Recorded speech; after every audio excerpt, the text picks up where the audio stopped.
Olá, meus amigos, bom dia.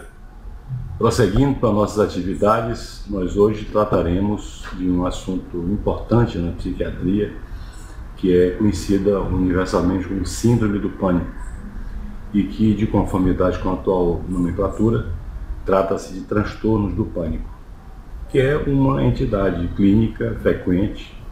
Eu acho que nesses últimos 15 anos foi amplamente divulgada, e no início se tratava de um problema, por ser desconhecido, ameaçador, porque muitas das pessoas, entre seus sintomas, tinham uma sensação de morte iminente, e que, graças aos avanços da ciência, da neurociência, da neuropsiquiatria, hoje é um assunto por demais conhecido, e a possibilidade de você tratar e recuperar as pessoas portadoras de pânico são muito melhores atualmente.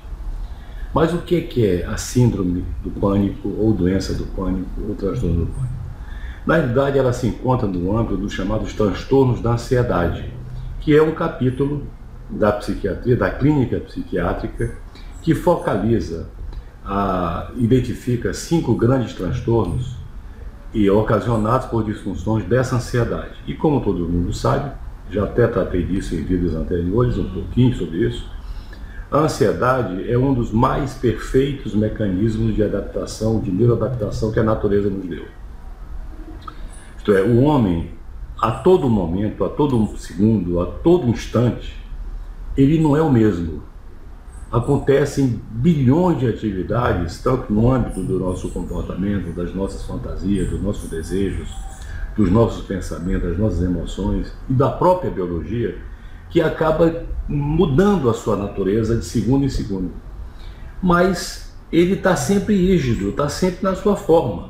Ele não muda a sua performance, muito menos a sua plastia.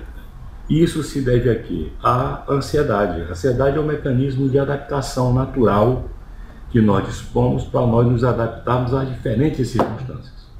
Como outras funções, a ansiedade pode se desconfigurar e pode se disfuncionar. Aí geram os chamados transtornos de ansiedade. Assim como tem transtornos cardiovasculares, transtornos renais, transtornos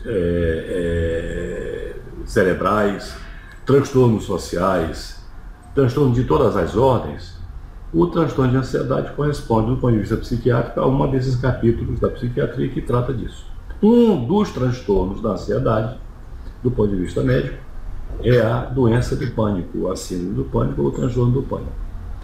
Esse transtorno ele se caracteriza por ataques intensos de ansiedade, de forma abrupta, inusitada e recorrente.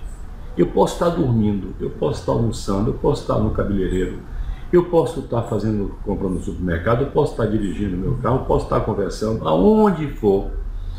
Eu posso ser vítima repentina de um ataque rápido e súbito de ansiedade.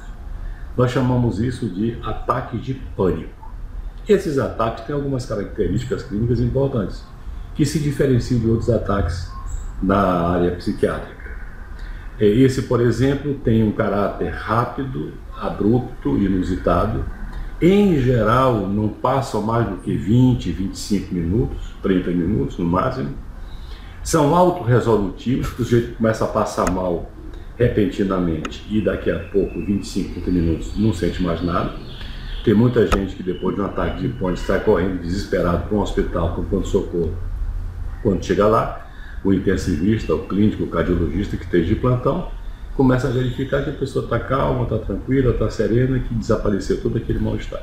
Então são ataques rápidos, repentinos, inusitados, abruptos de ansiedade. Esses ataques fazem com que o sujeito, em princípio, ache que vai morrer, que é um dos seus principais sintomas, uma sensação de morte iminente. Quer dizer, o sujeito começa a passar mal, ter taquicardia, uma aceleração grosseira do coração, mãos e pés frios, repentinamente, tremores, às vezes discretos ou difusos de ansiedade, ou finos de ansiedade, uma dificuldade imensa em se concentrar. Você fica inquieto, fica ansioso, fica com medo de morrer. E outro medo também muito frequente nesse ataque é o medo de perder o juízo, o medo de ficar louco. Quer dizer, a pessoa tem uma sensação de que vai perder o controle sobre a sua vida. Agora você imagina isso acontecendo no trânsito, imagina acontecendo no supermercado, dentro de casa ou você dormindo. É uma coisa apavorante.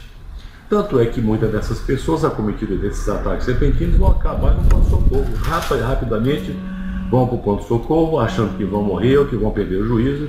E isso vai gerando cada vez mais um transtorno vital, grosseiro da vida da pessoa. Outra particularidade também, além dos sintomas físicos, é essa sensação de inquietude que domina o sujeito. Ele não sabe para onde corre, ele quer ir diretamente para um pronto-socorro, porque acha que vai morrer, volta a repetir isso, que é o sintoma clássico desses transtornos. Passado esse tempo, volta tudo para a normalidade. Se esses ataques acontecem até 4 vezes em 30 dias, a Organização Mundial da Saúde, ela caracteriza isso como a doença do pânico. Se isso é uma coisa eventual, acontece de mês em mês, um só caso, acontece aqui e acolá, sem qualquer tipo de outro agravo, isso passa a ser um ataque de ansiedade simples e tranquilo, sem qualquer outro dano que a gente possa considerar. Tanto é que na entrevista psiquiátrica, quando você vai examinar uma pessoa com essas queixas, você tem que saber quantas vezes isso aconteceu durante um determinado tempo, para que você não corra o risco de achar que um ataque de pânico configura a doença do pânico, que não é isso. A doença do pânico tem que ter pelo menos 4 ataques desses repentinos, com as características que eu me referi, para poder ser dado esse diagnóstico. Uma outra particularidade é que as pessoas são mais sensíveis quando vêm de famílias que têm isto. Isto é, para que eu tenha transtorno de ansiedade, qualquer dos 5 tipos, entre os quais a doença do pânico, preciso que você tenha uma certa vocação para isso. Não é todo mundo que queira ter doença de pânico ou que possa ter doença de pânico. Isso é um benemérito, é uma prerrogativa, eu chamar de virtude, de poucos. Não é todo mundo que tem isso. E esses ataques de pânico, em geral, provêm de pessoas que têm geneticamente a determinação desses transtornos ou famílias portadoras de outros transtornos psiquiátricos, que podem ser depressão ou outros transtornos de ansiedade. Toque, por exemplo, estresse pós-traumático, ansiedade social, ansiedade, fobias, etc. Que será objeto também de nossos vídeos posteriores. Então tem que ter essa vocação. Com relação ao tratamento, que é o que muitas pessoas me perguntam, às vezes por e-mails, por WhatsApp e por esses meios de comunicação mais fáceis e mais rápidos, o que se faz para tratar? Hoje se sabe que doença do pânico é um dos transtornos mais simples e de se tratar e que as pessoas se recuperam completamente. O que nós temos que fazer é a coisa como deve ser feita, como modo figurino, como eu sempre digo. Não se vai improvisar. Tem muita gente, por exemplo, tratando doença do pânico tomando tranquilizante. Não é o correto. O tranquilizante pode ser um subsídio, pode ser um assessor, pode ser um auxiliar no conjunto de terapêuticas. Mas não é a droga principal. Embora seja um transtorno da ansiedade, se pressupõe, se a ansiedade está disfuncional, eu vou usar tranquilizante, que é um ansiolítico.